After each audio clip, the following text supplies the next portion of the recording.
नमस्कार। येमेनचे अध्यक्ष रशाद मोहम्मद अल अलिमी यांनी पतीची हत्या करणाऱ्या केरळमधील एका नर्सला देण्यात आलेल्या मृत्यूदंडाच्या शिक्षेला मंजुरी दिली आहे।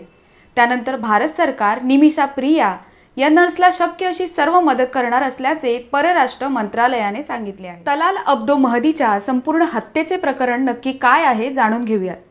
2008 मध्ये केरळच्या पल्लक्कड येथे राहणारी 19 वर्षीय निमिषा प्रिया नोकरीसाठी येमेनला पोहोचली। तिला राजधानी सना येथे सरकारी रुग्णालयात नर्सची नोकरी मिळाली। 2011 मध्ये निमिषा लग्नासाठी भारतात परतली।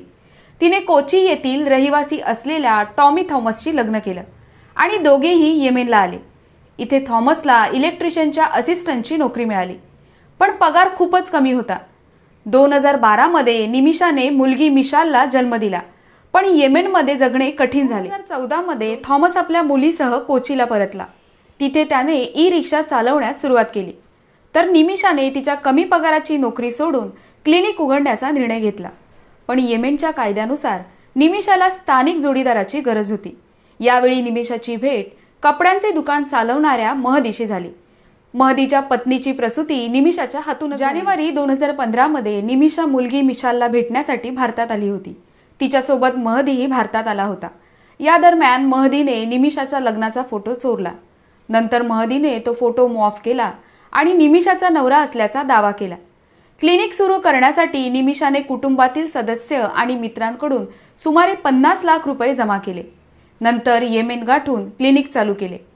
निमिषाने आपल्या पती आणि मुलीला येमेनमध्ये आमंत्रित करण्यासाठी कागदोपत्री काम सुरू केले, परंतु मार्च मध्ये तेथे गृहयुद्ध सुरू झाले आणि ते येमेनमधील गृहयुद्धामुळे भारताने तेथील नागरिकांना बाहेर काढण्यासाठी ऑपरेशन राहत सुरू केले। हे ऑपरेशन एप्रिल-मे 2015 पर्यंत चाललं, ज्यामध्ये 4600 भारतीय आणि सुमारे 1000 परदेशी नागरिकांना येमेनमधून बाहेर काढण्यात आलं। मात्र यापैकी फक्त निमिषाच भारतात परत येऊ शकली। यावेळी निमिषाचे पती थॉमस यांनी सांगितले की क्लिनिकमध्ये खूप पैसे गुंतवले होते, त्यामुळे निमिषा तिथून आली नाही। दवाखाना व्यवस्थित चालू होता, पण निमिषा महदीबद्दल तक्रार करू लागली। 2016 मध्ये महदीने निमिषाचा शारीरिक छळ सुरू केला। तिच्या क्लिनिकचा नफा देखील त्याने हडप केला। महदीला निमिषाला येमेनच्या बाहेर जाऊ द्यायचे नव्हते, म्हणून त्याने निमिषाचा पासपोर्ट स्वतःकडे ठेवला। निमिषाने महदी विरोधात पोलिसात तक्रारही दाखल केली, पण महदीने एडिट केलेले फोटो दाखवून निमिषाचा नवरा असल्याचा दावा केल्याने पोलिसांनी निमिषाला 6 दिवसांसाठी ताब्यात घेतले। यानंतर निमिषा खूप अस्वस्थ झाली। जुलै 2017 मध्ये महदीकडून पासपोर्ट काढण्यासाठी निमिषाने त्याला भूल देण्याचे इंजेक्शन दिले, पण त्याचा काहीच परिणाम झाला नाही।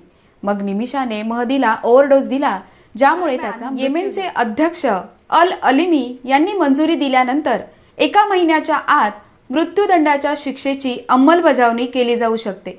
या दरम्यान save Nimisha Priya action council आणि तिच्या कुटुंबियांकडून पीडित व्यक्तीचे कुटुंबीय आणि त्याच्या ट्राईबच्या नेत्यांशी वाटाघाटी केली जाणार आहे। तसेच या प्रकरणात पीडित व्यक्तीला किती रक्कम दिली गेली पाहिजे यासंबंधीच्या वाटाघाटी करण्यासाठी निमिषाची आई ही सध्या सना येथे पोहोचली आहे।